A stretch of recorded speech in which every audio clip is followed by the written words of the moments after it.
ambayo tunaweza kuanza tunaweza manyoya tunaweza maji baba tunaweza kutumia ili tuweze kuwapa hapa mazao mazuri. Pia kuna tunaweza kutengeneza for example tunaweza ambayo tunatengeneza na sivi kutoka kule Coast ambayo inaweza kuwa sawa na kuwa na mazao mema. Pia tuna zingine kama line sawa inasaidia kutoka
Pia asaidia wakulima kujua jinsi ya kuhifadhi mbegu zao za kiasili na kuzipanda baadaye.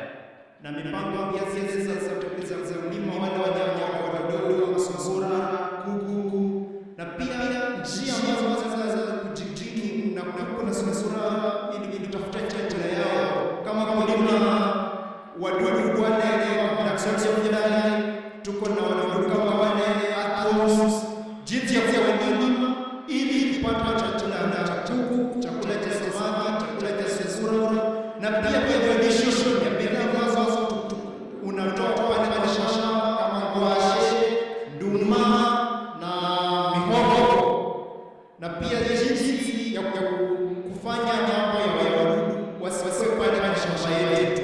Ni jinsi ambazo tunatumia. Ukitembea baadhi yetu utapata ujuzi wa kuzuia wadudu katika shamba lako, na utapata ujuzi wa kufanya mchanja wako na watu wa shosha. Basi huyo ni mmoja wa afisa katika jimbi hapa kwa shosha nyingi. Naona ile sura ambayo tunasema ndio kwa pale sura vile chakula kupia kwa pale mzaza kuna kitu kwa pale basi sauti atuelezee haya kwa kushauri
basi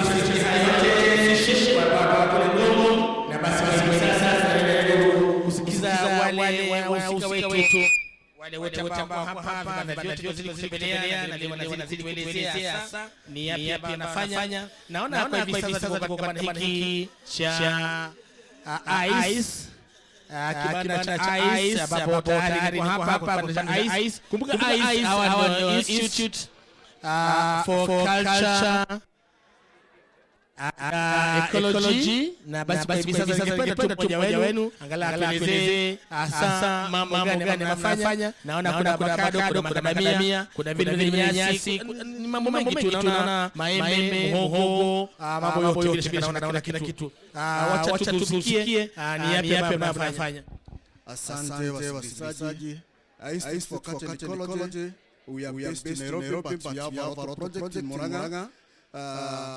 We are supporting farmers to do agroecology through capacity building and material support.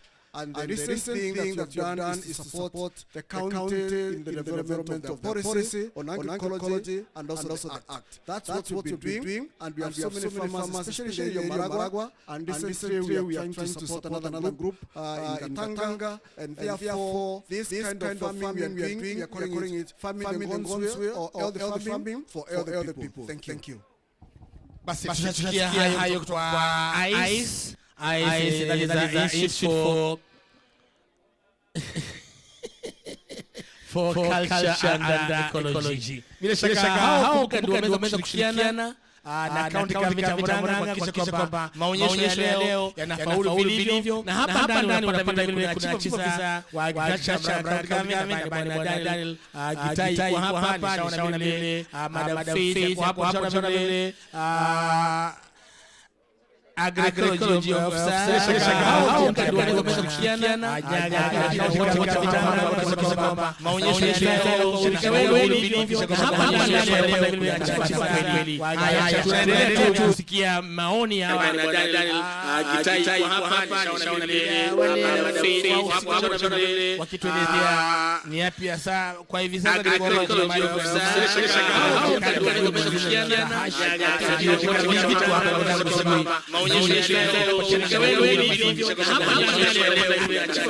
hapa naona hapa ni maoni ya tusikie anasema nasikia hapa kuna ya kwa hivi sasa tusikie kwa ya maonyesho hapa naona hapa ni maoni iko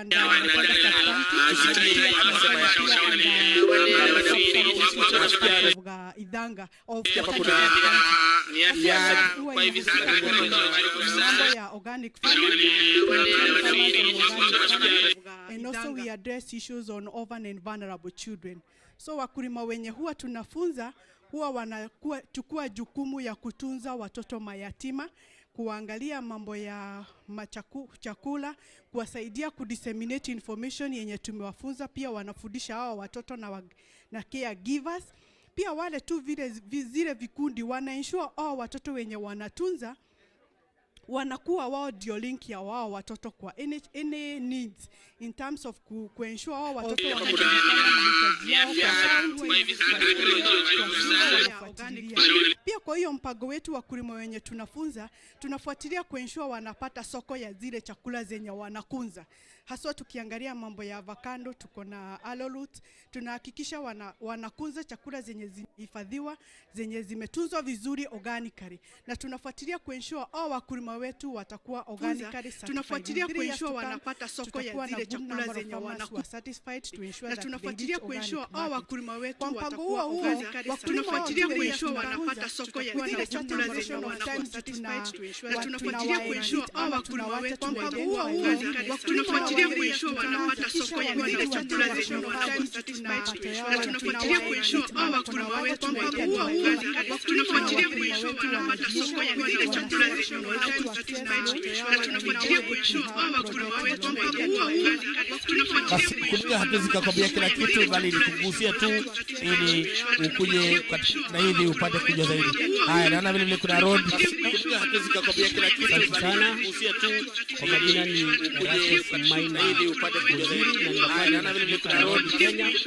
Road Kenya kwa resource oriented development initiative Kenya.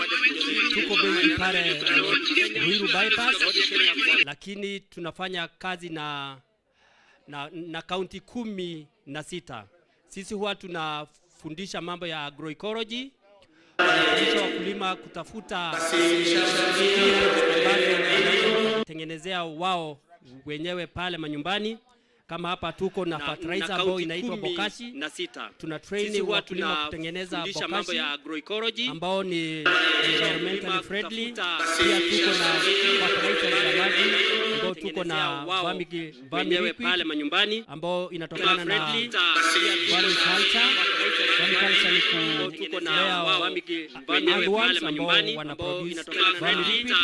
Na pia tuko na Supermagro tunatengeneza kutoka kwa vinyesi ya ng'ombe, na pia kuzuia wadudu waharibifu tuko na product ambayo inaitwa Asante sana.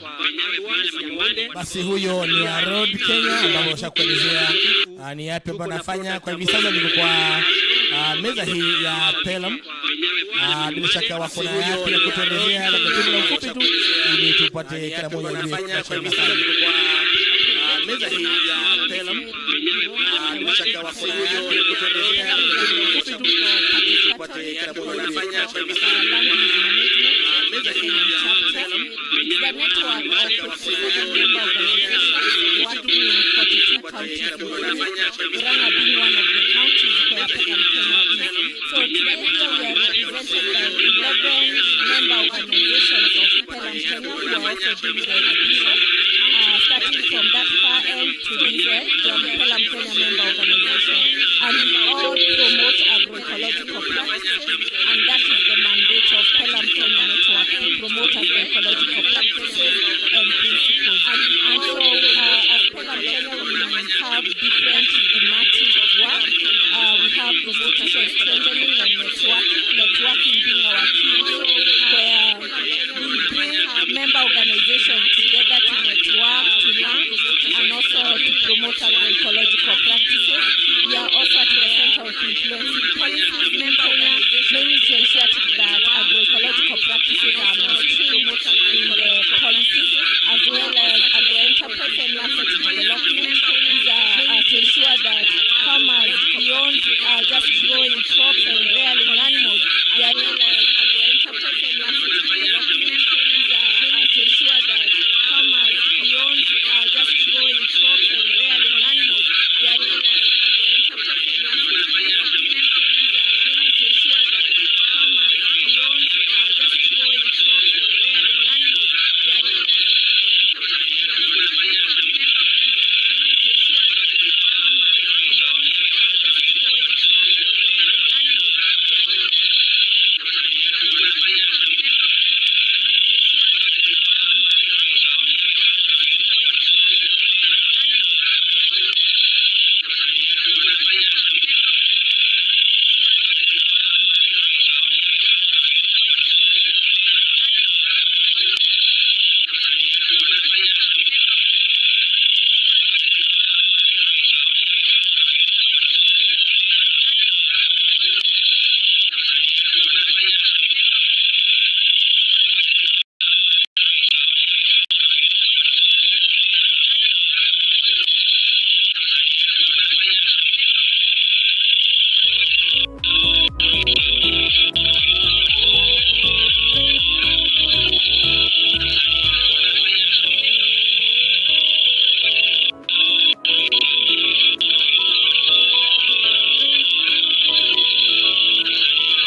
Let it be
Okay, kwenye wanaulizi wenye kwa stage Muranga Finest, sini youth huku Muranga County, mostly practice on Mkoyo huko Mkoyo Social Hall. So this is our area. So toko sokera or we borrow, but we have another one, but yet to try perform bado. Yeah, so thank you.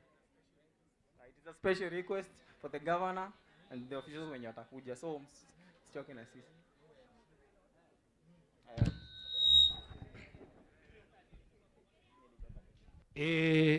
Andũ a Muranga mũrĩega mũndũ iguaga Gĩkũyũ soro icio witũ heka ũndũ wa riganĩro atĩ we ũngĩkorwo wĩna ũhiki ũrĩa twĩtaga exclusive wedding wĩna handũ hetagwo photographing handũ ha kũrĩra ũguo nĩ tũkaga tũgachangamsha andũ aku to rwĩmbo rũrũ tũraina nĩ harĩa thaa ici tũgwĩtayaricĩte kũina rũrũ nĩma ĩni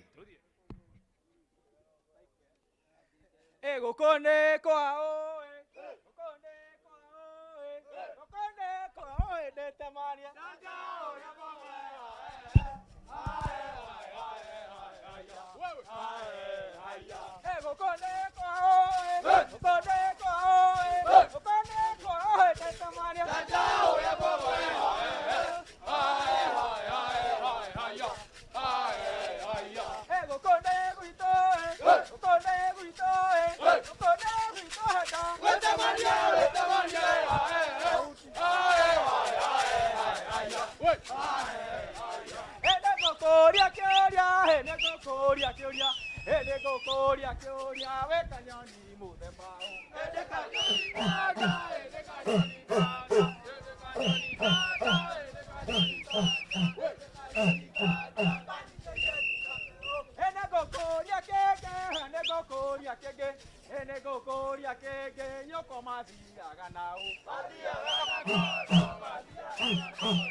Go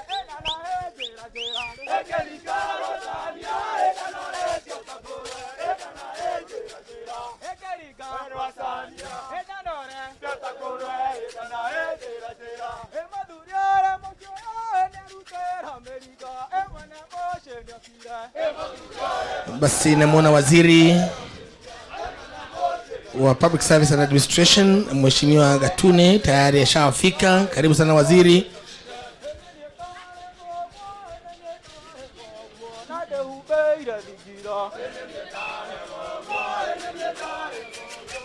Waziri Katune ashawasili. Waziri Katuna ashawasili. Karibu sana waziri. Nimekuwa natafuta hiyo jina lake. Gatuna.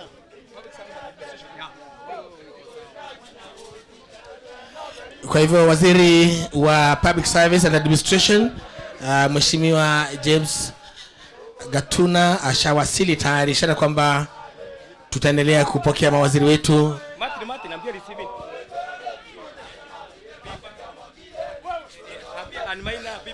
Biba, tafadhali and the rest, tafadhali. Mgeni wetu anafika kwa hivi sasa, tafadhali. Receiving leaders waende. Wale viongozi ambao wanapokea gavana wetu waeleke kule.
Haya, naona kule Muranga Finest ni kama wameamua kidogo kusalimia na deputy governor pale. Wameamua tu kusalimia deputy governor kule na kidogo. Haya. Hiyo ni salamu tu na kumkaribisha tu deputy governor. Haya basi tayari washamkaribisha deputy governor wetu, mgeni wetu rasmi kabisa. Na sijui wanaamuaje hapa, naona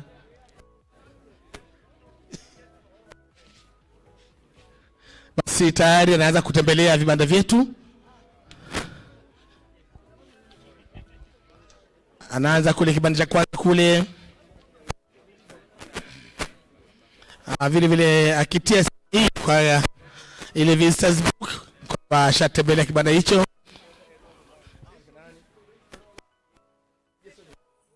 Ako kule katika ile registration desk.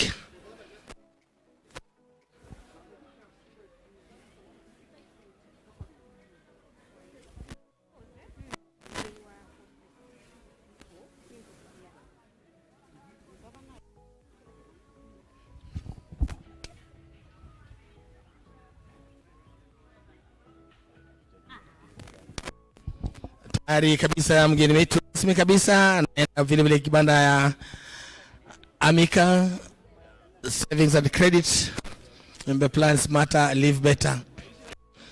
Atembelea tu vibanda zote angalau. Mgeni wetu rasmi kabisa ambaye deputy governor Mheshimiwa Steven Mnania akiwa ameandamana na waziri wa kilimo Mheshimiwa Kamau Kiringai, chief of staff, chief officer wa agriculture ambaye ni bwana Daniel Gitai. Nani yako wapi? Nitakusaidia. I'm seeing Kamau. Program officer.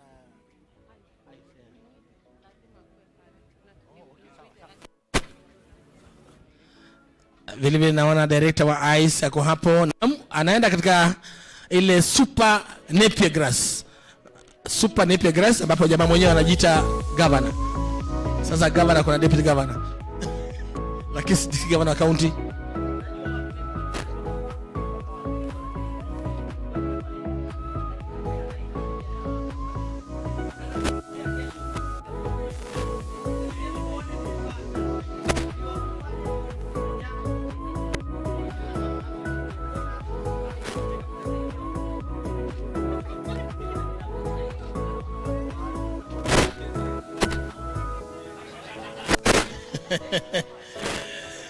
Basi shamaliza kule kwa super napier grass.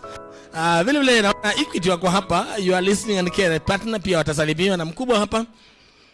Waseme kwamba wao masala ya fedha wao wanahusika. Naona vile vile anasalimia hapa wana Equity, kisha anakuja hapa kibanda hiki cha Muranga Farmers Union ambao wako kule. Basi ndio wanatengeneza coffee. Ukitaka kahawa masaa jioni, kule kwetu sisi Mombasani ni kahawa tungu, kahawa tamu, lakini hapa pia utapata kuna kahawa pia ya hapa Muranga Farmers Union, the meal and package. Haya, anaenda sasa kwa kibanda kile cha Muranga Farmers, the meal and package coffee.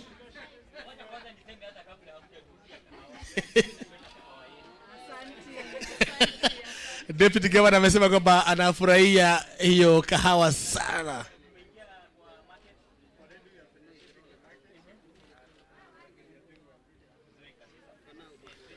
Ashamaliza kutembelea kibanda hiki cha Muranga Farmers. Sasa tunaelekea kule kwingine. Angalau atembee aone vibanda vyote vile vilivyo. Kahawa yenyewe ndio ile miche yenyewe, miche kahawa yenyewe ndio hiyo. Deputy.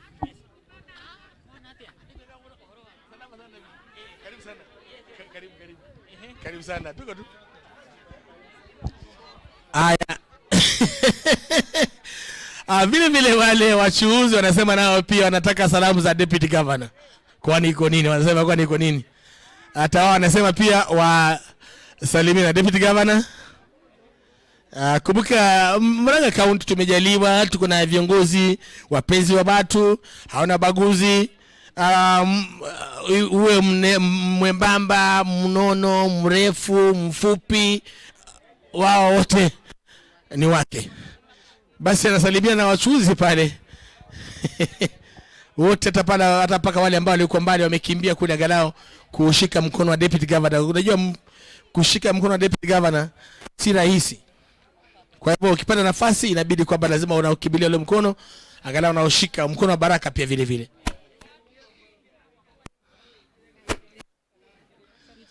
Haya. Wanaongeleshwa kule na deputy governor wetu. Kumbuka deputy governor wetu ameandamana na waziri wa kilimo ambaye ni mheshimiwa Kamau Kiringai. Waziri vile vile wa public service and administration ambaye ni mheshimiwa James Gatuna. Chief officer wa agriculture ambaye ni bwana Daniel Gitai, na vile vile viongozi mbali wa organization kadhaa ambazo ziko hapa. Vile vile anakuja hapa kwa kibanda cha kwanza ambacho Organic Agriculture Center of Kenya ndio anakuja kwa hivi sasa.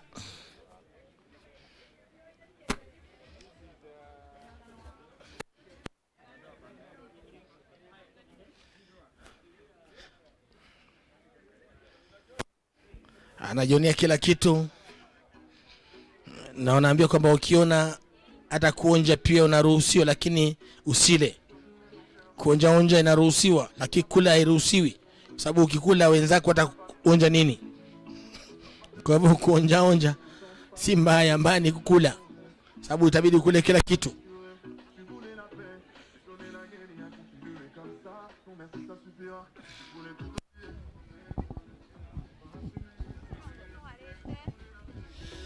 Vile vile pamoja na msafara huu ambao unaandamana na deputy governor wetu, vile vile ni bwana James Anyaga ambaye ni Agroecology officer Muranga County. Agroecology Muranga County.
Because of like prostrate, the health of the prostrate and also the reproductive system of men, very healthy. We have other products like hibiscus.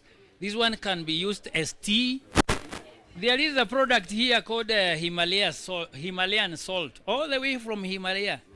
It is natural. It is in its natural self, and it contains a lot of sodium. It contains calcium. It contains many other products. One thing we can say without fear of contradiction is that some of these non-communicable dietary diseases, they are coming about because we are not feeding appropriately. We are not taking on things that have appropriate nutrition. Yes. Thank you so much. Effective IPM. Hello, fine, thank you. Here is Effective IPM Association. We are an organization whereby we train our farmers concerning effective pest management using sustainable measures and also which are economically sound to the farmer, and using the locally available materials. We are also a member of Pelham Kenya. Yes, to manage the pests. Yes, locally. Like for example, the one that we have here is a biostimulant, whereby we use the locally available seaweed that usually boosts the plant, makes the plant more healthier, and also stimulates the plant to grow well. We also have here the lime sulfur, which is a fungicide. It helps the plant to fight against the fungal infections. And we also train the farmers on how to use different types of plants in order to fight with the pests, like pepper and onions, which are also pesticide. Yeah, there are pesticidal plants that are here, and also herbs that are used for human consumption. Yes. Yeah. Asante sana. Thank you.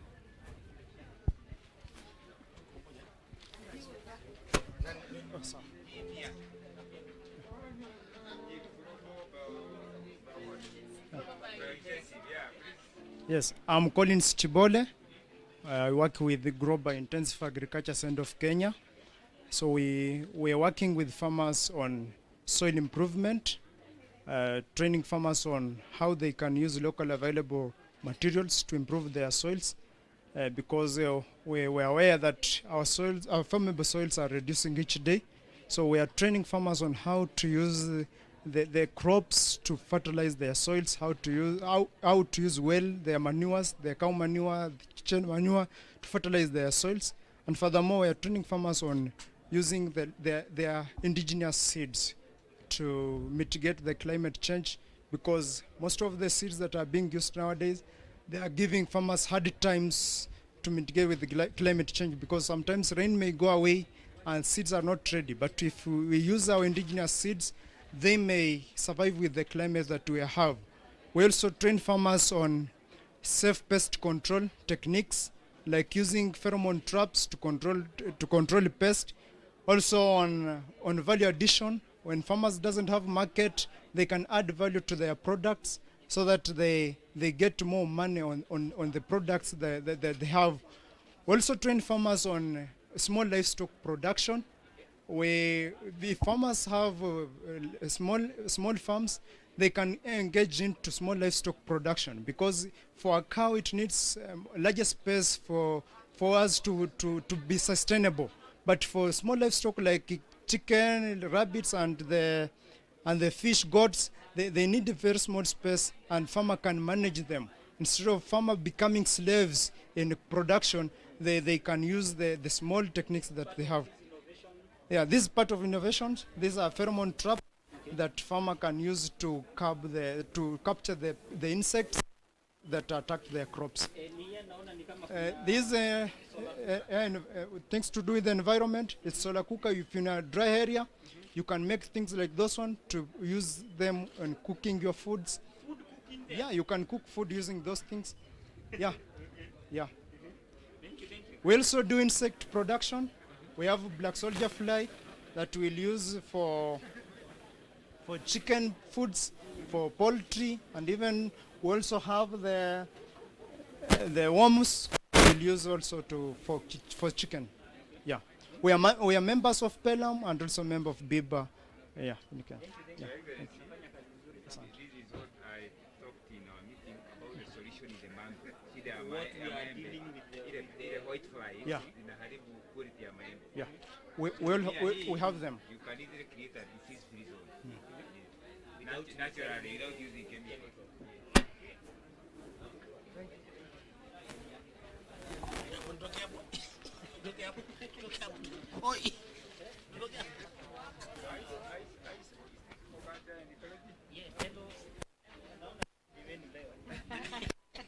Yeah.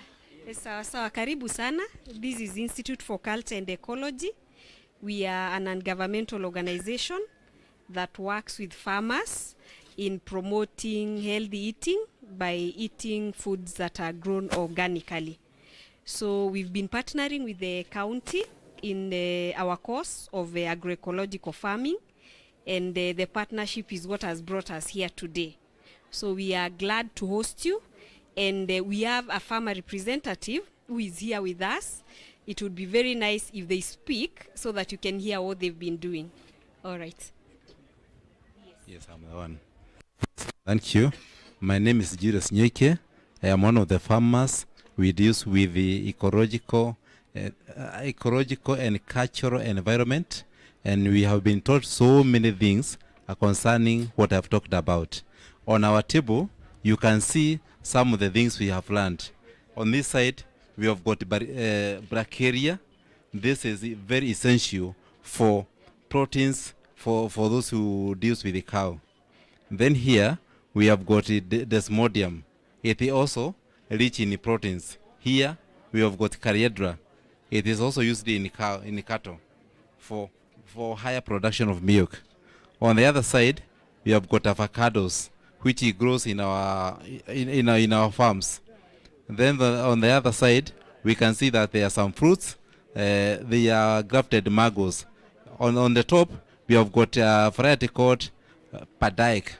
On the other side, we have got Eden.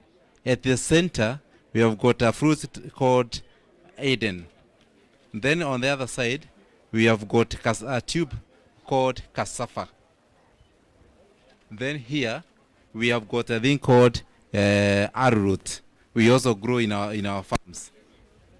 And the fruits you can see on the other side, it is avocado, a type of called hash. This is good and hash. It does very well in our lands. Then on the other side, we have got this thing called what do you call it? Gourds. It also grow in our lands. Then at the edmost corner, we have got macadamia. It also grow in our lands, and it is very important because it has got a very good market in our area. And 1 kilo, it costs 250. And you appreciate that work. All right, so thank you very much. This is basically what we do in Muranga. Thanks. So we go ahead.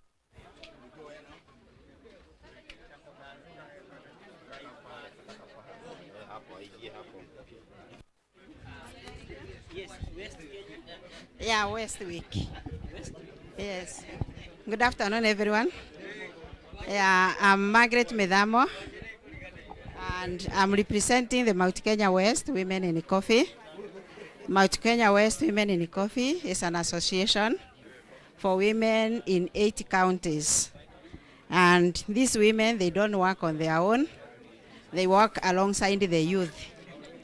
And our main vision within the Mount Kenya West Women in Coffee is to be the go-to destination for all coffee issues. So we are in the process. That's why you can see the packaging doesn't even have the verb. Actually, this is our first lot because we want it to be the end, the destination for everything in coffee. So currently we are doing coffee diversification, integrating coffee farming with the bees. That's why you can see we have those equipment there. We are also training on bees management. Yeah.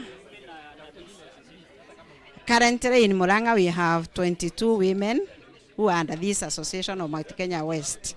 Yes. The 8 counties, the 8 in Mount Kenya region. Yeah, then you can see our table is current because we have the youth. So the program for the peanut, this is peanut.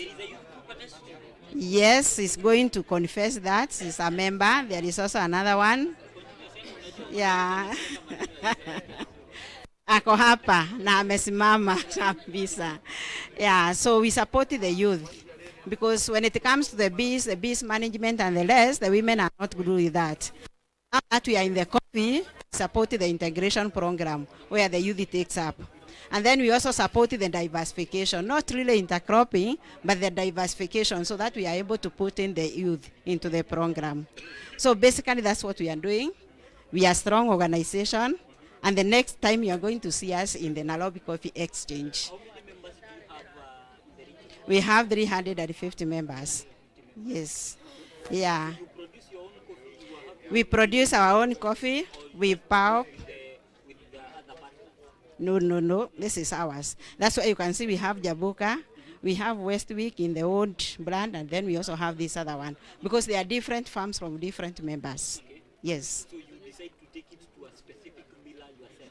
Yes, that's what. We take it for specific milling because we are using the members who have the growers license. Yes. You can come partner with Muranga. We are here. Actually, I've been looking for Muranga and I've just met her. So we really want to partner. If you want to partner with us, you're Yes. going to have a mill that will be accessible to you. Okay. Your coffee, to add value to your coffee. Okay. The coffee lab can also assist you to understand the grades that you're producing for your coffee. Okay. So you come here, Muranga, we are going to give you all the support you need. Thanks a lot. Yes, and bring more women on board. Thanks a lot. Thanks a lot. So maybe the youth can say one or two how she has benefited from the women's organization. I think we can continue. I think we are going to have a conversation. Okay. Thank you. So thank you very much.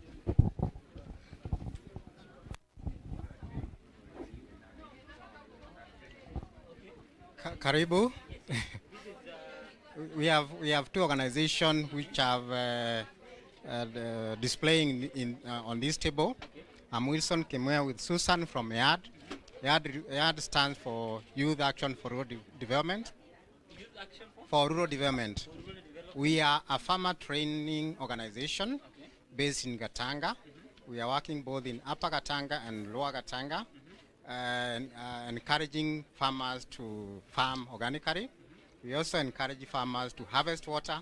We promote small livestock, and we also encourage groups to support OVCs, that is orphans and vulnerable children. I think this is part of the organization that this is good that we are getting to see what you are doing here in Muranga. Yeah. Because I see so much promising where we can be able to Yeah. So where we can be able to continue those partnerships. You're doing Then, a very good job. thank you. Then as we continue to support farmers, we also encourage them to save under Duajema Circle. So as we phase out from the projects, then they are able to continue with, yeah. Thank you. Okay. Kuna ingine hapa? Yes. Oh, Road Kenya. Yes, Rodi Kenya. I'm Erastus Maina Gunjiri. I work for Rodi Kenya. Rodi Kenya stands for Resources Oriented Development Initiatives Kenya. We work with the 3 groups of people. We do rehabilitation of prisoners. We teach agroecology in schools and also in communities. We help farmers to produce their own fertilizers. There we have a fertilizer called bokashi that you make from readily available resources. Yes, it's organic fertilizer. This one is called vermi-liquid. We get it from earthworms. And then this one is a foliar fertilizer that we make from fresh cow dung. And when you have a problem with the pests, we have one that we call ash brew. Ash brew, we make it to control pests. Yes. Thank you very much, Your Excellency. Welcome to Pelham Kenya Network. Pelham is Participatory Ecological Land Use Management. It is a network of 57 civil societies working with smallholder farmers and pastoralists in Kenya.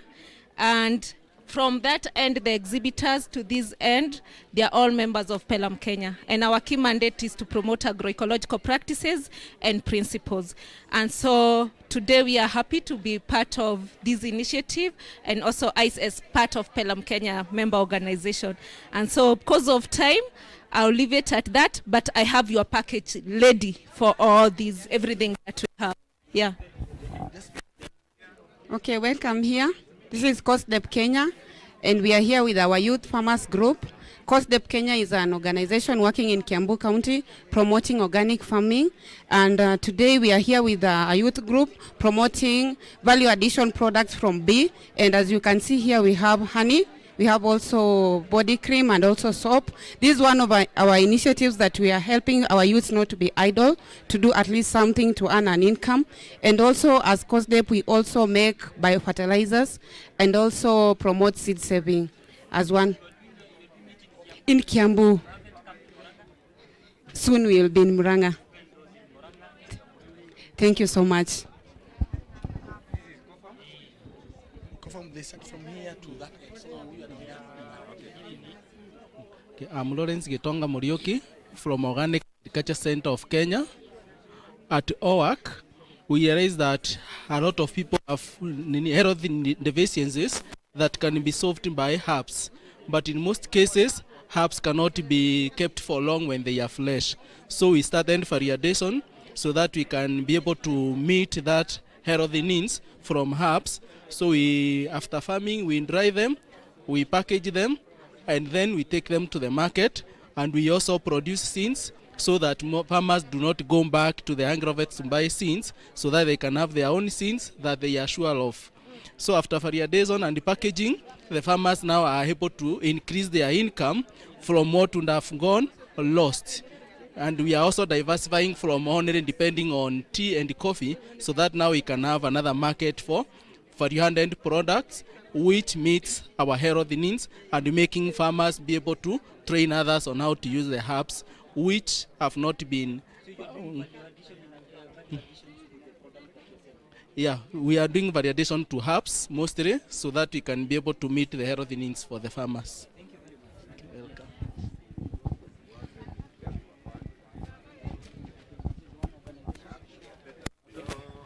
And the association.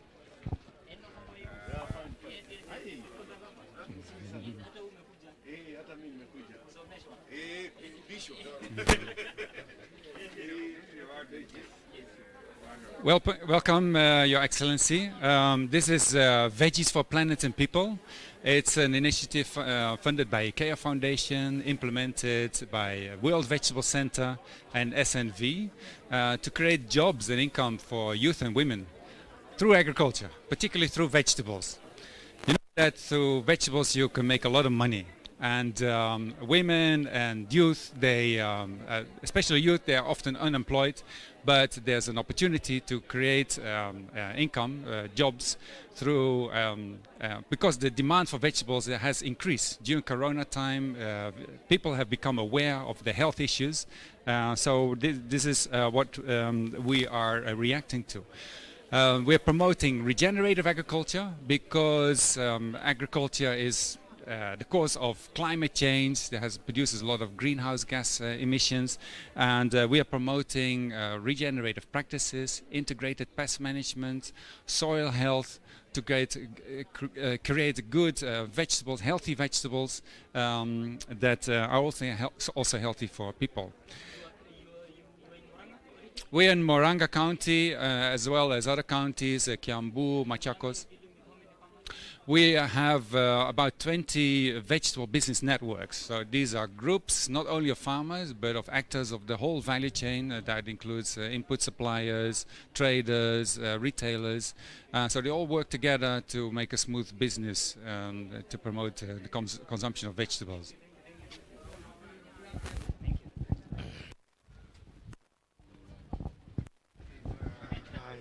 There you are.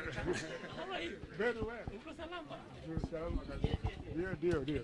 This is Kenya Institute of Organic Farming, and training farmers on organic agriculture and promoting, safe food which are grown organically. That is what we do. We've been doing that now for almost 30 years now. Yeah, 30 years. We have a college also. We have established a TVET college in Juja, where we are getting a lot of students who are coming to study organic agriculture. And today we are happy to come and display some of the books that they go through, and also some of the things that they go. Our team is here, staff who are responsible for the training, and we are also being invited outside the country. In Uganda, we have a collaborating institution. In Tanzania, We have participated in the International Federation of Organic Agriculture Movements based in Germany, and I have served in the World Board of that institution. So, and that has opened us to a lot of things. And we would like to share this knowledge with Muranga residents. Yes. In that way, you are proposing a partnership with this organization to be able to apply this knowledge. Exactly. Yeah, let me give you some of our brochures that we have.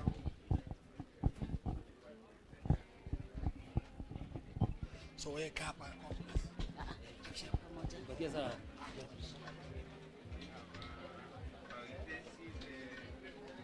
Karibu Governor. My name is Ann Maina from the Biodiversity and Biosafety Association of Kenya.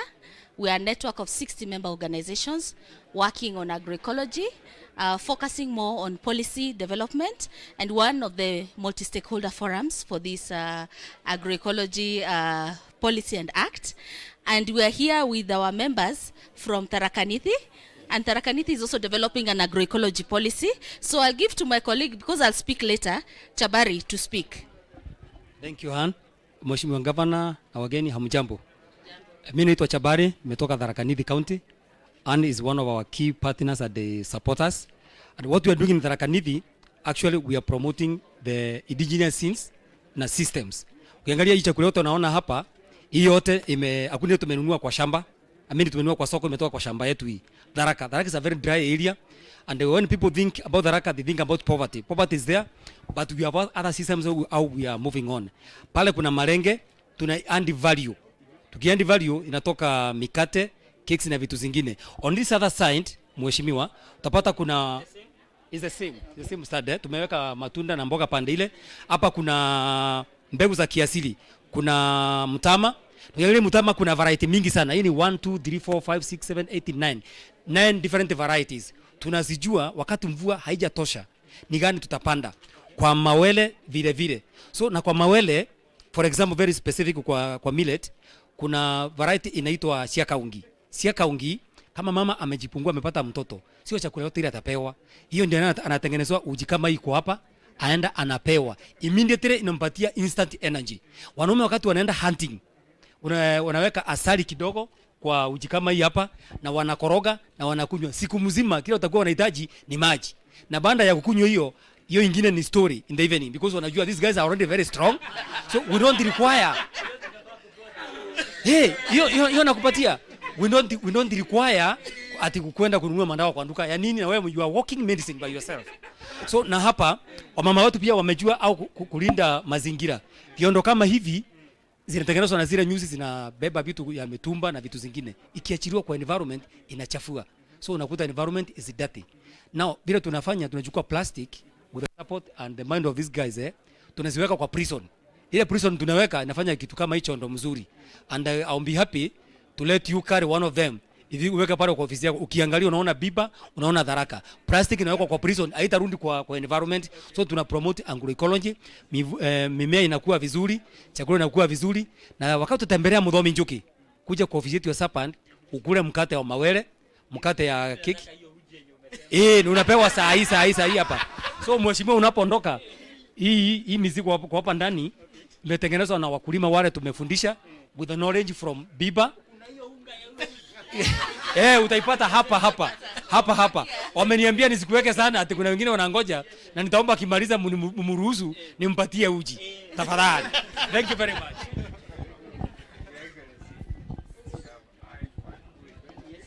Yes. Yeah, habari zenu? Yeah, naitwa Diana Ngoa. I represent Haifan. Haifan inasimamia International Filipino Entrepreneur Resource Network, na hapa sisi tuna deal na zile vitu zinaitwa virutubisho, nutritional supplements, zile vitu tunakosa kwa chakula, na kile tunajaribu kuhimiza wakaazi na Wakenya ni tujue kutumia nutritional supplements. Kama wakati wa COVID mnakumbuka that time CS akisema kuhusu vitamin C. Tuko na product iko na vitamin C, vitamin vitamin B, tuko na vitamin D. Juu hata kama tunaipata, research inasema haipenyi kwa ngozi yetu kama Waafrika. Tuko na calcium pia, na tuko na kahawa, na si hii kahawa iko na caffeine. Hii ni nutritional coffee mheshimiwa, na hii coffee iko na calcium, iko na zinc na vitamin C. Unakoroga kama Milo, inakupatia virutubisho, unasikia mwili nguvu. Kama una shida ya kulala, unalala vizuri sana. Na pia tuko na hii Funflex, hii ndio ina restore cartilage. Magoti imeisha completely, mwili hauwezi jitengenezea, hii ndio ina boost. Ndio maana watu wa kitambo wa kila chakula ilikuwa mwili unaweza jitengenezea. Hii ndio ina boost cartilage, magoti yako inarudi sawa. Na tuko na collagen ya warembo, naona warembo wako skin irudi sawa. Hii collagen unakoroga kwa chakula, na unakoroga hata unaweza weka kwa maji, inatengeneza ngozi, skin na nails. Then pia tuko na vitu za kujiosha kama sabuni mzuri. We all need a good soap, ina take care of your skin. Unaona vile niko mrembo, si ndio? Hii inatengeneza ngozi, na hiyo lotion imetengenezwa na 3 anti-aging ingredients. Si kila mtu anataka kuage vizuri. Argan oil, aloe vera na ile hepo ya green. Warembo mkule green hepo, hizo zinatengeneza. Then tuko na beauty products ambazo kuna ile ya mchana. Ile ya mchana inakuzuia na jua na vitamin C. Vitu zetu ni natural. And then kuna ya usiku. Usiku unafaa kumoisturize your skin, umesweat, uko na dust. Then kuna ingine inaitwa face serum. Face serum, warembo, hizi ndio za kufamen the skin. Skin yako isipate mkunjo, ni serum. Iko na vitamin B, C, D and E. Then chini ya macho ambapo utusumbua sana wanawake, si ndio? Hizo wrinkles na fine lines, hiyo ndio unapaka hapo chini ya macho, ina famen, ina tighten, miaka yako mtu hatajua. So hizo ndio products. Na mheshimiwa, ningependa at least hii coffee uende ukaenjoy with your family, na ninajua hii coffee ukitumia utatutafuta for more products. Yes. Hii ni 1,700 Kenya shillings. Yes. Okay, majina naitwa Michael Kiamba, nimetoka shirika la SACIDEP, Sustainable Agriculture, Ecological Agriculture. Sasa sisi wenyewe huwa tuna promote ecological agriculture, ile kusema tunalima na Mungu ama tunalima with nature without contradicting nature. Na baadhi ya vile tunafanya hapa, kama vile unaona, ni baadhi ya zile tunafunza vikundi zetu, tunafanya in 14 counties. Tunafunza vikundi kuhusu kuweka mbegu, seed banking. Seed banking, kama mbegu zile za kitambo zilikuwa zimepotea, we start training farmers on how to retrieve those seeds. They are from different sources. Kuna zile zimetoka Laikipia, Muranga, Kitui, Mbere. So we train farmers on how to store them for reusing, replanting without replenishing. Then tuna also train farmers on sustainable land management practices. Ile ya kuambia wakulima kutengeneza mbolea, kulisha kuku, kulisha sungura na kulisha kondoo. Sasa hii mbegu farmers tukisha retrieve zile zilikuwa zimepotea kitambo, farmers wanaanza kushare. Then wakishare wanaanza kufanya bulking. Bulking ni ile kuzalisha. Kizalisho zinaongezeka, then tunaanza kuuza kwa soko. Kila mtu anapata. Yes, that is what we do. Then we also have a college whereby we train our practices. Hizo za ecological agriculture.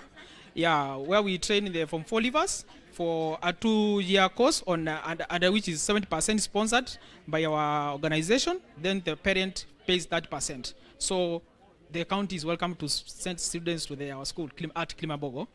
Yes, karibu.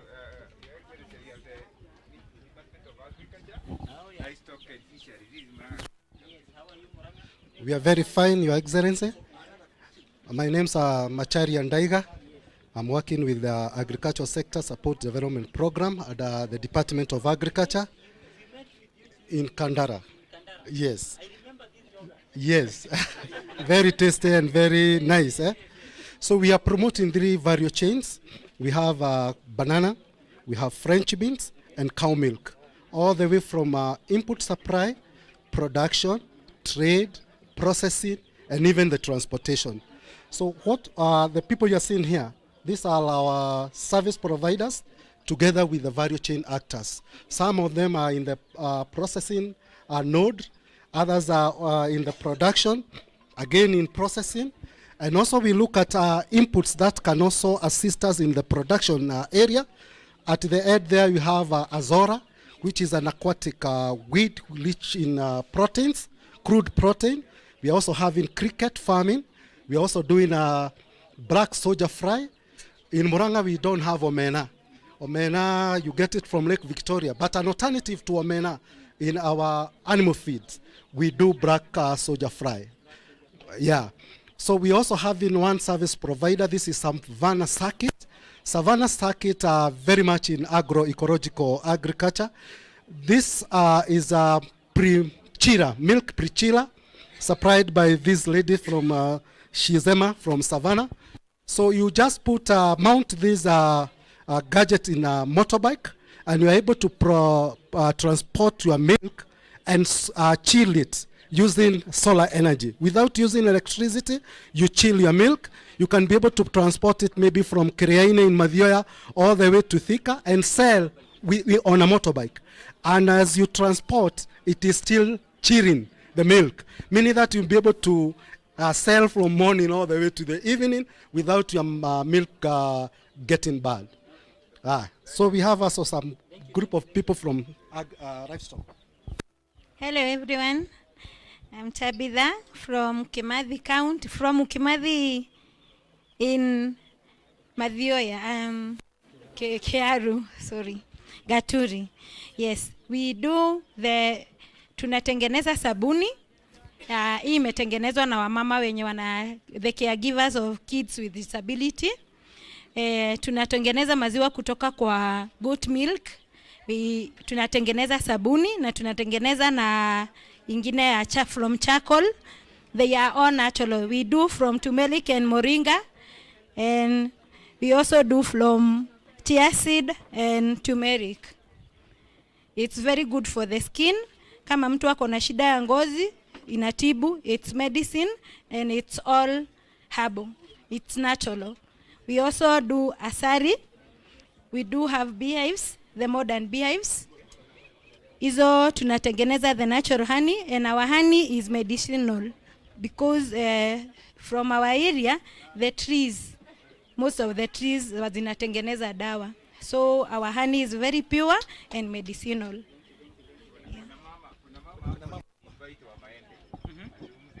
Habari zenyu. I'm very happy to see our governor here, assistant. My name is Margaret Kongu.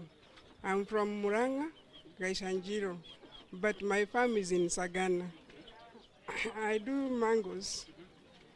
These are sun-dried mango. Yes, that is a value addition. You can eat that one in a year. After a year, you can still eat. Yes, when there are no mangoes, we have mangoes. Yes. Thank you, thank you. Okay. Thank you.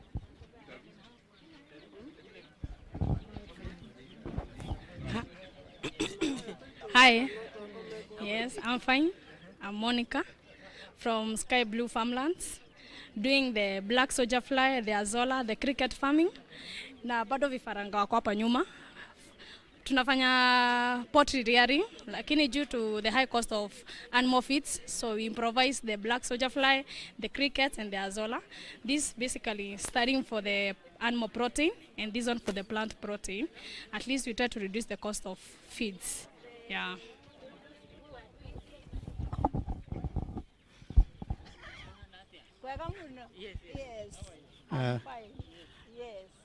Your Excellency, Deputy Governor, this is Workers Organic Demonstration Farm.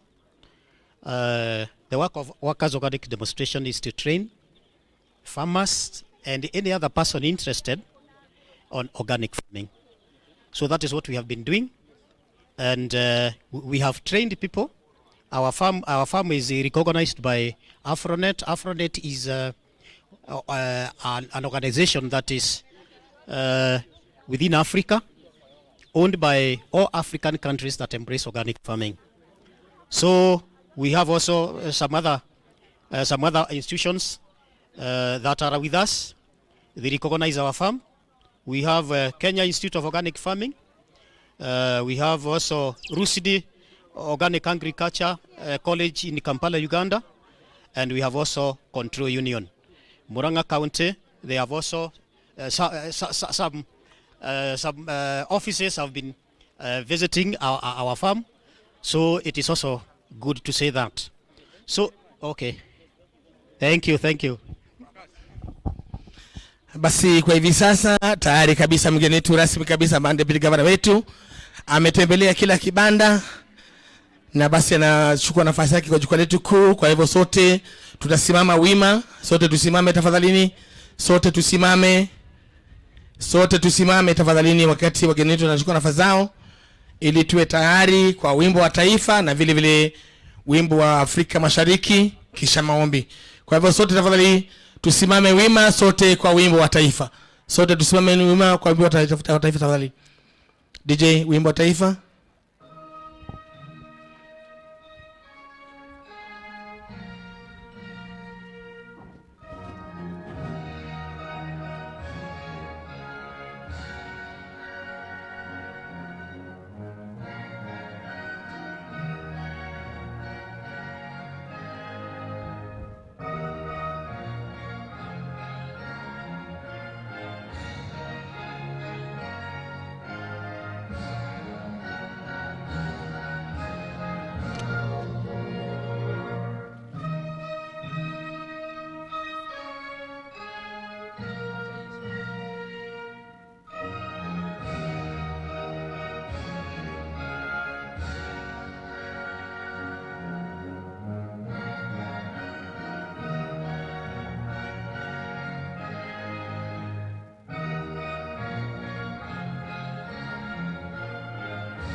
East Africa Community Anthem.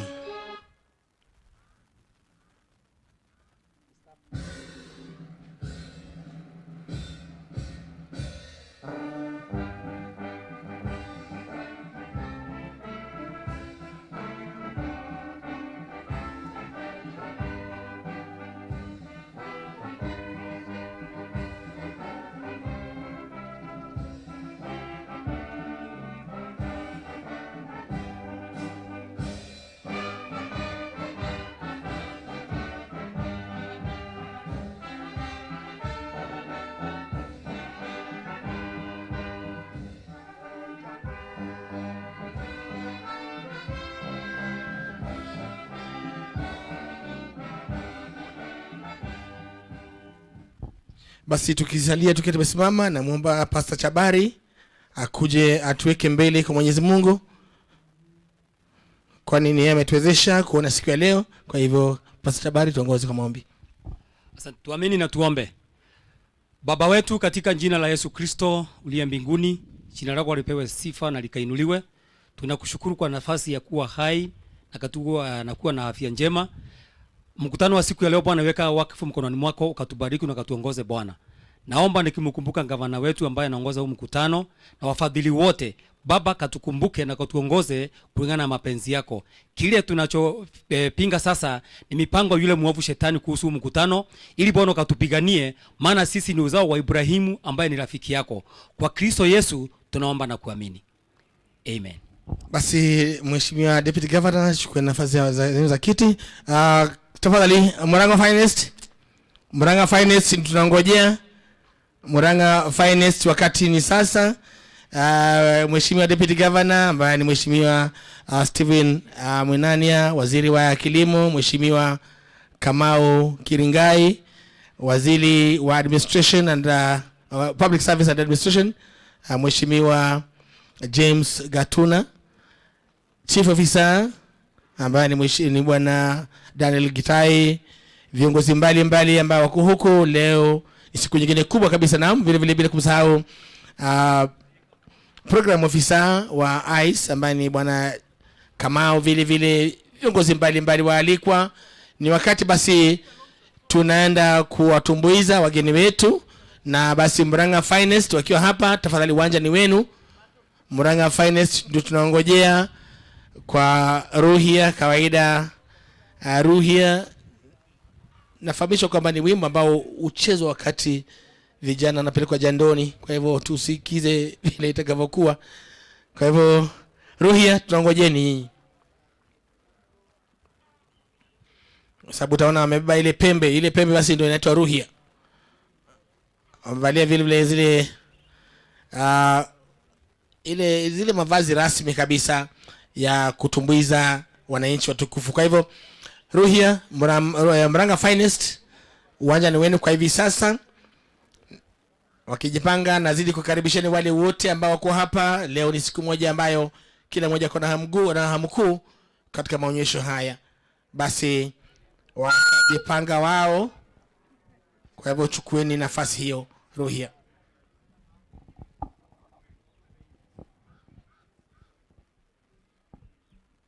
Our Deputy Governor, all the leaders and all the Muranga County residents, coming in front of you is Muranga Finest Youth Group, ready to entertain you with the Akikuyu folk dance. This folk dance was sung during the circumcision ceremonies. Entitled,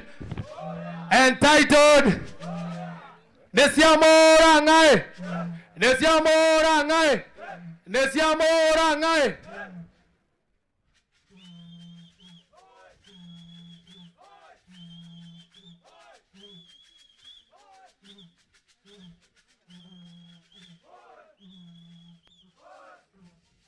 Abae ngithie kwambĩrĩria njamba citũ ndamũgeithe inyuothe.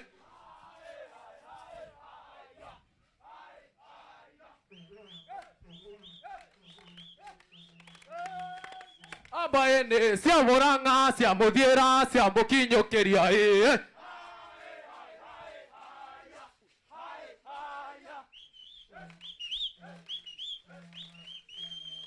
Ambaye kinya na inya waderiro na iria na nyama.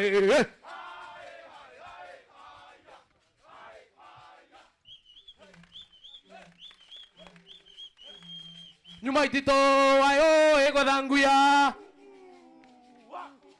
Guya ndona wayo eno ya jaba.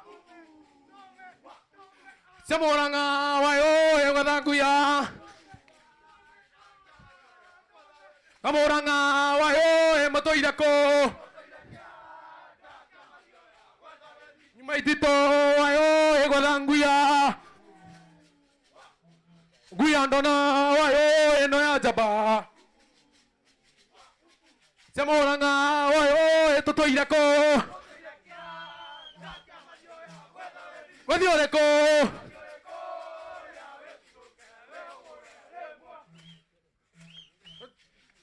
Roya wayo erumendogo.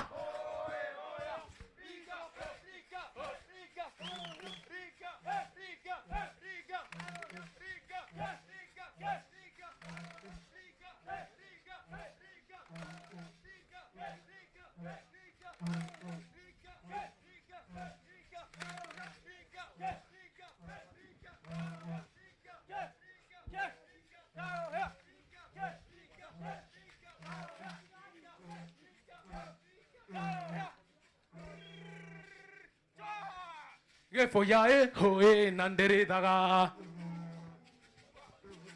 Gefoyae hoe nandere daga. Nawaru agiri gasathitha giroko. Hwaine gũgĩtuka. No areria kang'ata. No areria kang'ata. Na maina ndumia tũhũrĩre mbuko.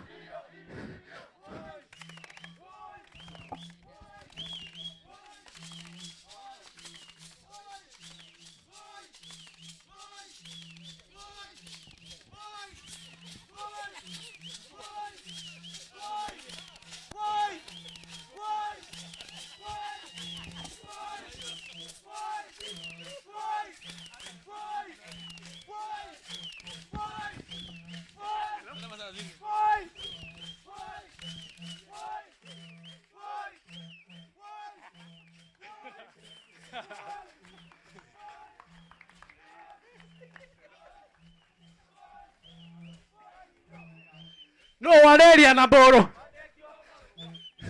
Ndami yakwa ĩhũĩ, ndami yakwa tema mũndũ.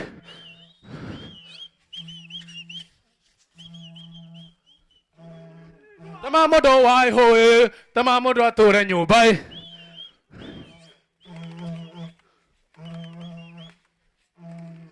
Tũre nyũmba wa ĩhũĩ, tũre nyũmba ta mũrogi.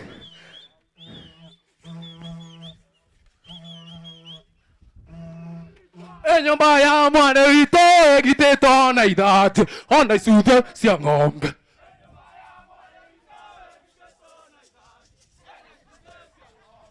Nyumba ya mwana wito egitĩtwo na ithatũ ona icunjĩ cia ng'ombe.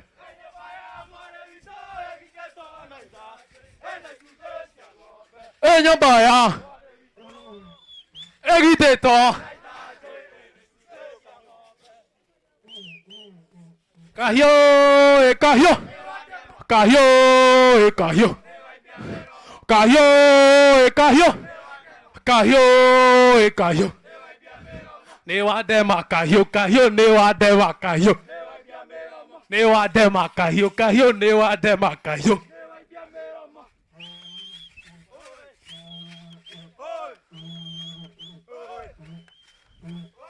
Zabaicane ciaku makĩharo nĩcio ciakunda maemberera. Kuga kuga koma koma gau gau gau gau wanyito wanyito reu reu reu reu reu reu reu reu remwe mere matato mero ambaye hoe hoe nĩtũhingũrĩra ambaye hoe hoe nĩtũhingũrĩra ene tũrorane ene tũmemanie ene tũmemanie nĩ tũrore mbere ene twagĩthiĩ ene tũkonana. Tupigeni makofi, makofi zaidi. Hao ndio Ruhia. Bila shaka nilikuwa nishatangulia hapo awali kusema kwamba wimbo huo unaimbwa wakati gani. Basi ni ule wakati wa vijana wanapelekwa jandoni, na basi wakienda jandoni utoka tofauti wanaingia wakati moja, lakini kutoka mwingine anachomoka mbele na mambo kama. Basi vile vile niko na furaha kumtambua kwa asili kwa Chief of Staff ambaye ni Bwana Kibiru, ashawasili. Waziri wa Fedha Profesa Kamau Mwaura ana vile vile naye ashawasili. Basi ni furaha kubwa, kwani viongozi wetu wa serikali yetu ya county ikiongozwa na Governor Dr. Irungu Kang'ata imewakilishwa vilivyo. Na basi kwa hivi sasa nitakuwa namwalika Chief Officer wa Agriculture ambaye ni Bwana Daniel Gitahi akuje aongoze ratiba iliyosalia. Karibu sana Chief Officer Bwana Gitahi.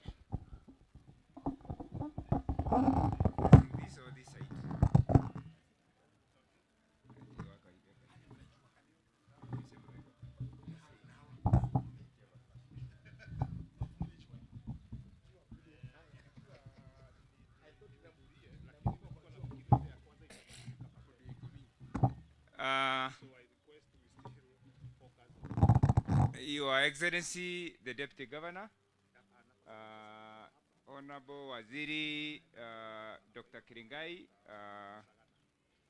Minister of Agriculture, Livestock and Fisheries, Honorable Waziri Gatuna, Ministry of Youth and Culture and Social Services, Information, Ministry of Public Service and Information Technology.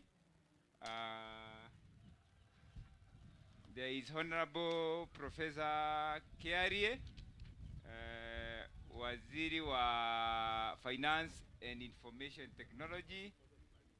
Any other Waziri?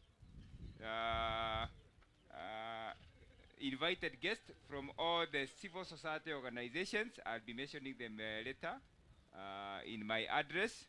I wish to welcome everybody to this auspicious occasion, which I'm very proud about, because we are on the world map today.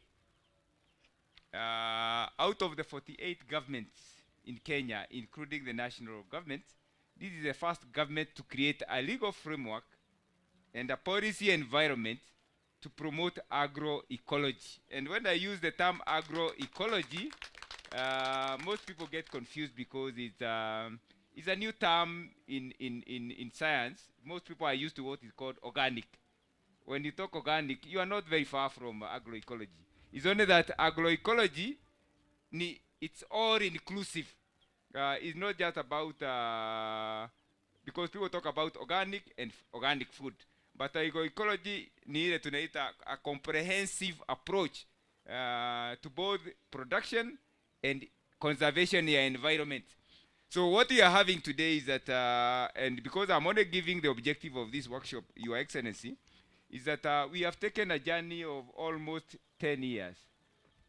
All the 10 years I've been in Muranga County to craft a journey that I started lobbying at the national level, but I didn't go far.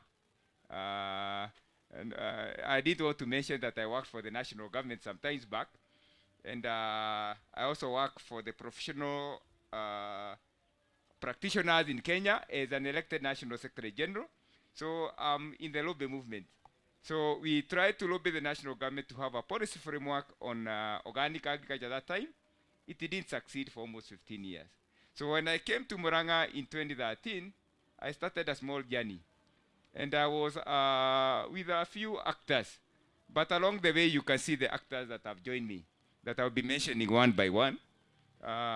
Because it has been very hard to work in Kenya in this new understanding of how do we protect our citizens from increasing lifestyle diseases whose preference is going up and whose preference is being related to the way we eat and the way we do our farming.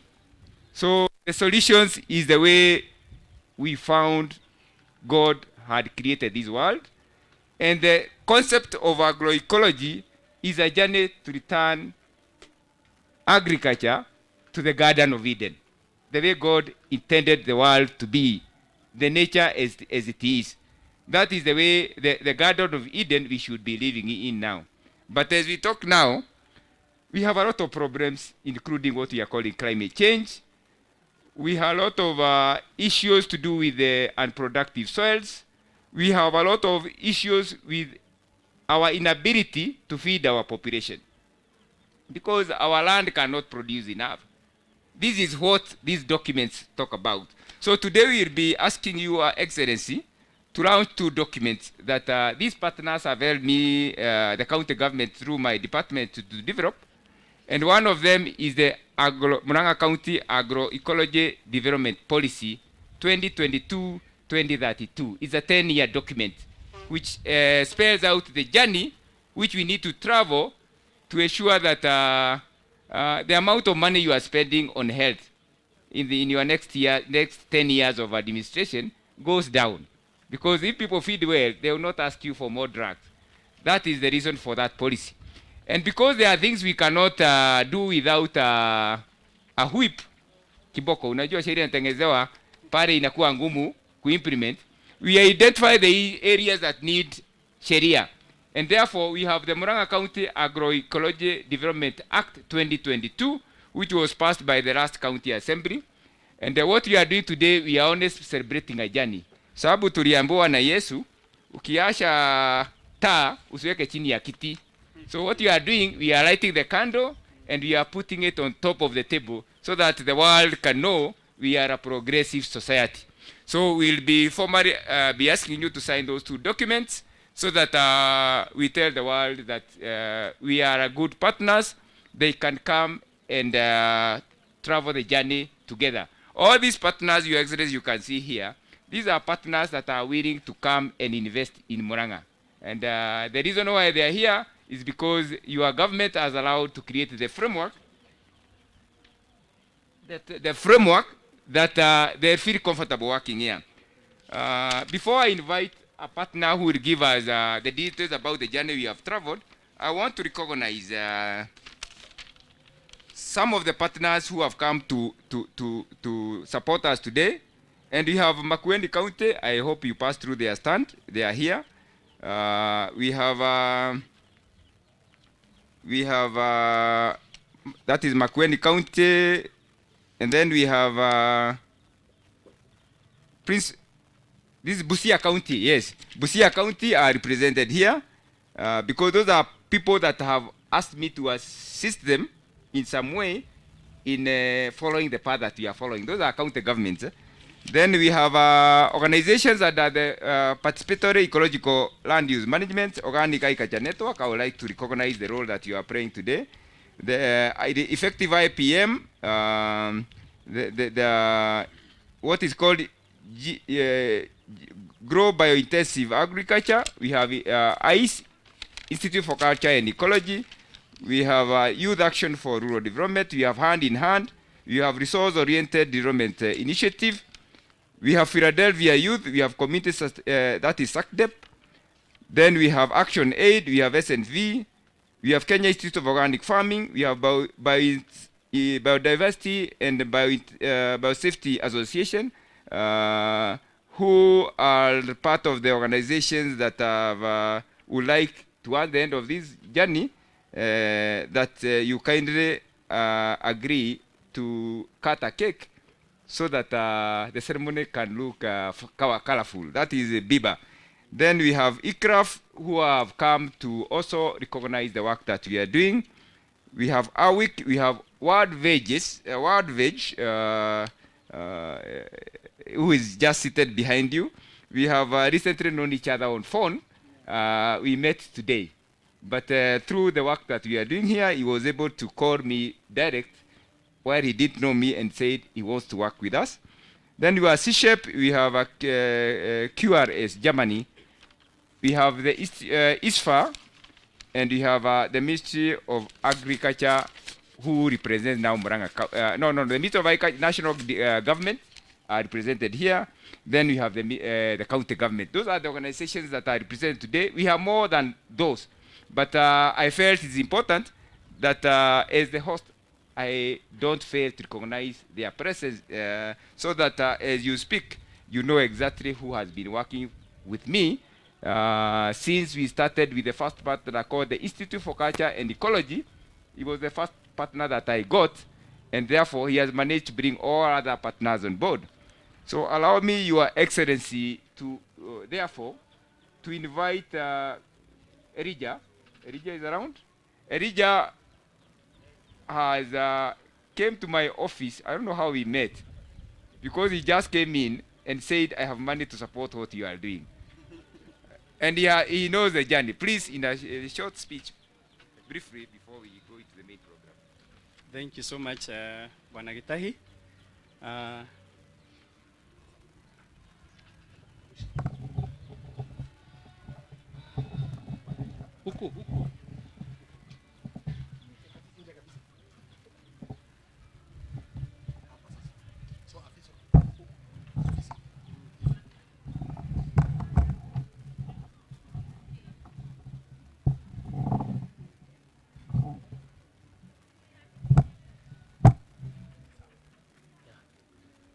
So thank you so much, Your Excellency, the Deputy Governor, Muranga County, and all the senior officers working in the county government of Muranga. Our protocols observed. My name is Elijah Kamau Karugia. I support the Institute for Culture and Ecology, ICE Kenya, and I also appreciate the membership partners, members working under the African Biodiversity Network, and members working under PERAM Kenya and BIBA Kenya, and other organizations that we are working so closely. I really want to appreciate the Muranga County government, because in the year 2016, the Institute for Culture and Ecology started working in Muranga County. And we agreed as a good organization to come and pay courtesy to Muranga County government, just to introduce ourselves and let the county government of Muranga know what ICE is doing. And I am very happy that when I came to the office of the then CEC in charge of agriculture, Honorable Mwaneki, he was not in, but he had arranged for me to meet Mr. Gitahi, who was the director in charge of agriculture. And when we sat down to discuss, I was informed that Muranga, I first of all wanted to know whether Muranga County believes in agroecology. And Mr. Gitahi told me that they had already developed an organic agriculture draft policy, which was gathering dust. Sorry to say that, because it had not been supported in terms of implementation, and it had not also been given the push to reach the office of the governor in order to be signed. And also there was no Agroecology Act at that particular time, so we started walking that journey. And I'm very happy to report that we were able to bring on board a few other organizations, and the county was also able to bring a few officers from the Department of Agriculture, and we formed a steering committee that started looking at that organic agriculture draft, which we developed into agroecology policy draft. And for a few years, from the year 2018, we have been looking at it with a view to polishing it and refining it. And eventually, when the new government took over last year, again, when we learned that the government had been constituted, we also came. And I'm very happy that the new CC in charge of agriculture, Professor Kirigai, welcomed us. We had a courtesy call. We discussed, and he pledged a lot of support. And today we are here.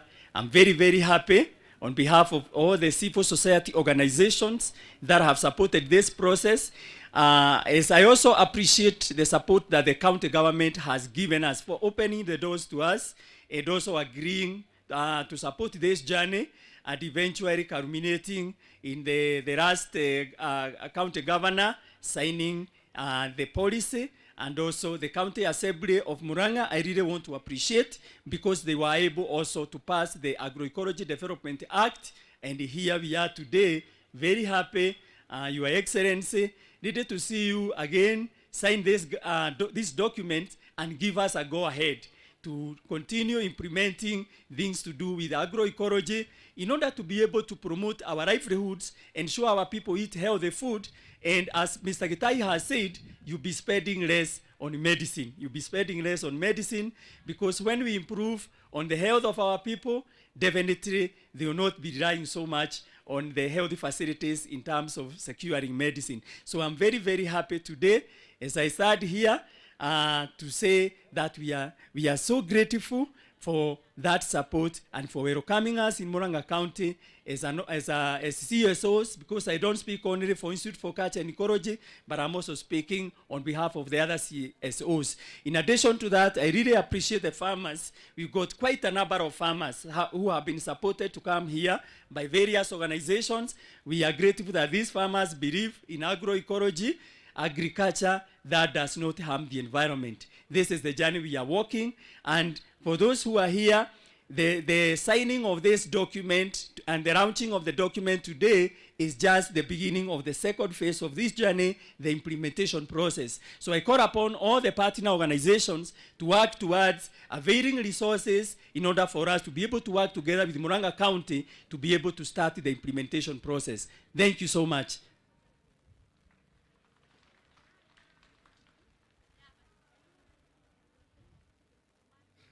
Your Excellency, thank you very much, and I want to thank Kamau for that short journey. At this juncture, I want to recognize the key partners that have worked with us, and I will only be requesting that as you get welcomed, you make a very short speech, 1 or 2 minutes. And to do that is Martin to assist me call all the partners to be able to talk. Welcome, Martin.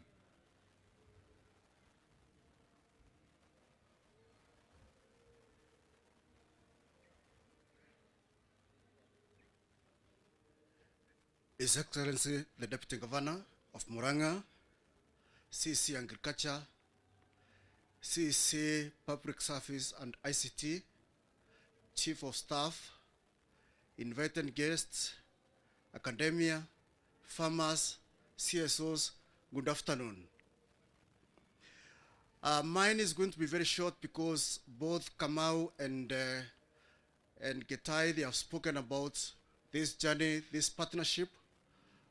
Before I get into details, Martin Murioki, the Executive Director for Institute for Culture and Ecology, which started supporting the county and some of the CSO mobilization to complete this journey. I may say that the journey that we have started has not come to an end.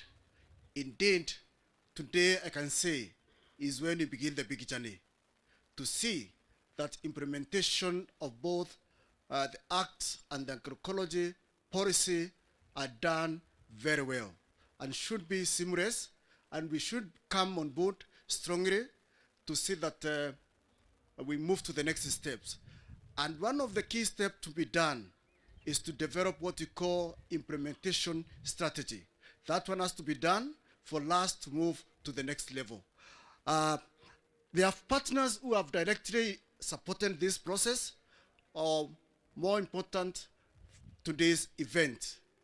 They may not have been there before, but they have come on board to support this event to be a success. And indeed, looking at every side, left, right, any side, I can see a great success of this event. It's not easy for one to evaluate himself, but today I'm able to evaluate myself and see that Ketai has done a great job and the team. We have been having what we call multi-stakeholders platform, which is composed of the county government officials, private sector, and also CSOs and farmer groups. And that's why this event is as it is. I will invite a few people to speak, just a minute. You don't have to talk too much because we don't have the luxury of time. We want His Excellency to take us to the next steps as quickly as possible. There is a farmer representative here with us, or whoever has been invited to speak on behalf of other farmers. Quickly. Okay. Pelham Kenya, Manei. Pelham Kenya came on board to support us this event. When I invited them with the Gitai, they gave us financial support. It's good to mention that. Thank you, Pelham. Thank you, Martin. All protocols observed. Good afternoon. My name is Manei Nanyu. I'm the head of programs at Pelham Kenya. And Pelham Kenya is a network of civil society organizations, currently with 57 member organizations, spread in 42 counties, where Muranga is one of them. We are happy to have worked with ICE also, with our member, and Bwana Deputy Governor Mheshimiwa, from that corner to the other corner, is part of our membership, who have displayed their products that they are working with the farmers. So we are happy to support this process, and we are happy and proud of ICE as our member, who have started with Muranga government to work on this policy, and we congratulate the county government for being the first county government to launch this policy. Our work mainly is also on policy, which we are trying to push and advocate for agroecological policies and practices. In the counties, we are also working with the national government, and currently we are also trying to work on the issue of the national agroecology strategy with the national government. And Muranga County is one of the key stakeholders in this process, so that they can be able to walk us through this process, so that we may be able to get a national strategy on agroecology that can be able to guide our farmers in issues of agroecology. So we are really happy. We've also supported other counties.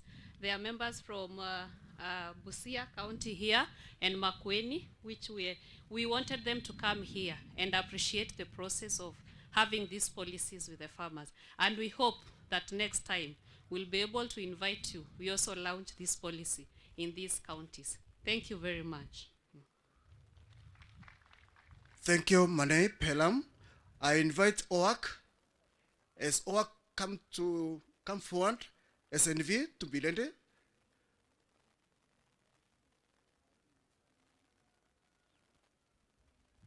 After that, we have World Veggies, then Biba Kenya. Please, you have earned your names. Your Excellency, the Deputy Governor, Muranga County, Mawaziri wote, all senior officers, ladies and gentlemen. My name is Duncan Dirango, working with Organic Agriculture Center of Kenya. And we are also very proud to be here today because we were brought on board when the process had made a lot of progress.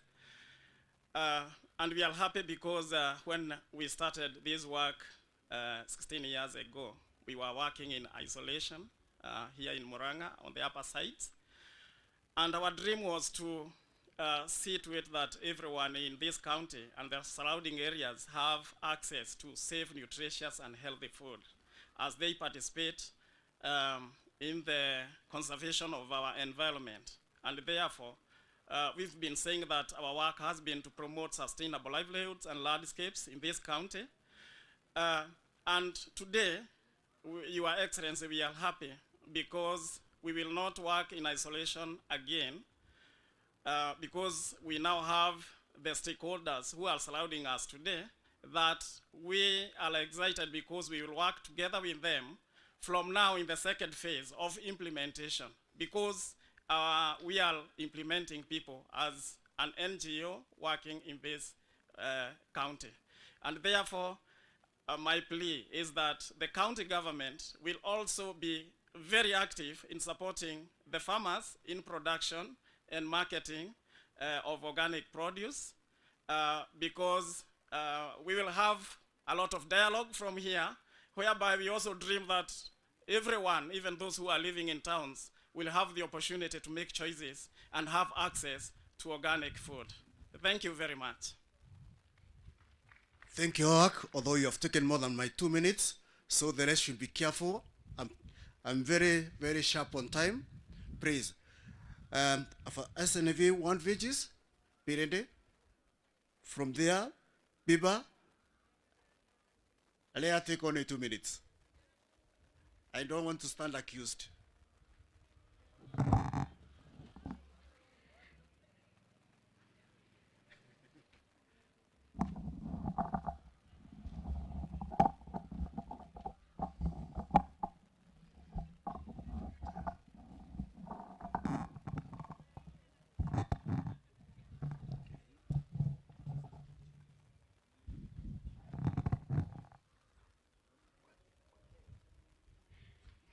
Thank you. Your Excellency, the Deputy Governor of Muranga, the ministers here, all protocols observed, good afternoon. My name is Leah Maura, and I work for SNV as a project manager. And we are so happy to be part of this occasion, to be part of the people who have supported the process of the making of the agroecology policy in Muranga. So just to tell you a little bit about SNV, we are a Dutch-based organization, and we've been in Kenya for about 55 years. We work in 3 main sectors, which is agri-foods, in renewable energy, and in water. And in Muranga in particular, we work with about 5,000 farmers in all over, all the sub-counties, where we are trying to do 2 things. One, to transition them into agroecology practices, and the other is to transition them also to renewable energy sources. So we work in both energy and agri-food sector here in Muranga County. And we are happy that Muranga County is the first. As a person who comes from Muranga County, I understand the importance of being the first. So congratulations to Muranga County, and we look forward to being part of the implementation as well. Thank you very much. Thank you, Rhea. Congratulations for taking 2 minutes. What veg?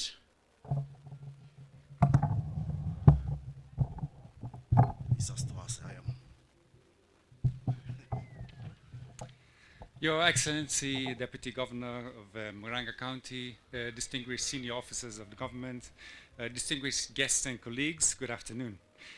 It's a hot day today, and it's been hot for a long time. In fact, Kenya has experienced 5 failed rainy seasons in a row, and that's caused by climate change.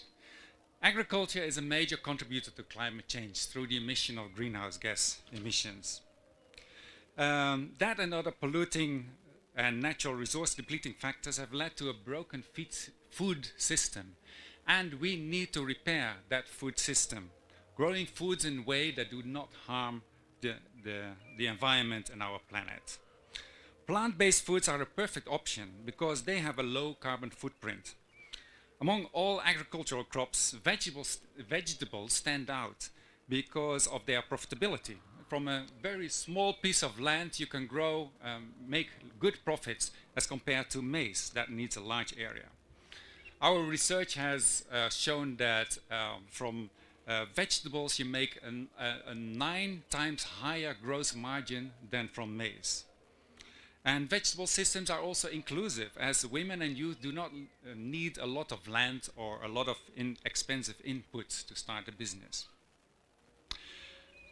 The Veggies for Planet and People initiative of the World Vegetable Center, jointly implemented with SNV and the county governments, focus on traditional vegetables because they are in very high demand, they're very nutritious, and they can easily be grown in agroecological ways, reducing the need for chemical inputs.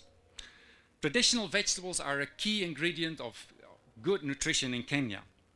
However, only 6.1% of Kenyans eat enough vegetables, and we need to do something about that. In order to promote the consumption of vegetables, we have to look at 4 A's, and they are availability, accessibility, acceptability, and affordability of vegetables. Let me focus on the last one, affordability.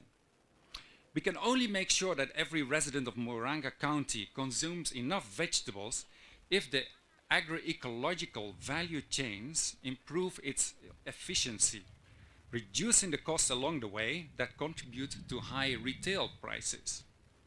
So the Agroecological Policy Act launched today is very timely because it promotes the production levels of organic produce through better training of farmers.